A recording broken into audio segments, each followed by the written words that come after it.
তৃণমূল 4 জনকে রাজ্যসভায় পাঠাচ্ছেন। একজন আইনজীবী, একজন রাজনীতির সঙ্গে যুক্ত, একজন প্রাক্তন পুলিশ কর্তা আর একজন অভিনেত্রী। আমি সেই অভিনেত্রীকে নিয়ে কথা বলবো। আমার প্রশ্ন হলো, কোয়েল মল্লিক রাজনীতির কি জানে?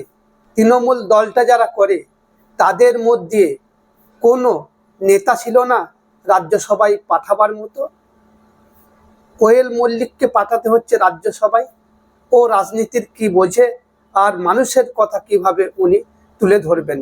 যিনি মানুষের সঙ্গে মিশেননি, যিনি মানুষের কাছে যাননি, নিচে তলায় কাজ করেনি, সে কিভাবে মানুষের কথা দেশের সর্বোচ্চ পঞ্চায়েতে তুলে ধরবেন? এই প্রশ্নটা উঠছে বাংলা জুড়ে। আপনাদের কি মতামত অতি অবশ্যই কমেন্টে দিবেন। আবার এও প্রশ্ন উঠছে, 4 জন প্রার্থীর মধ্যে একজন মুসলিম প্রার্থী পেল না তৃণমূল কংগ্রেস, যাদের ভোটে দলটি টিকে আছে। এটাই কি মমতা ব্যানার্জির মুসলিম তোষণ? দর্শক, এই নিয়ে আপনাদের মতামত অতি অবশ্যই কমেন্টে দেবেন। ফেসবুকে দেখলে ফলো করুন, ইউটিউবে দেখলে সাবস্ক্রাইব করে পাশে থাকুন।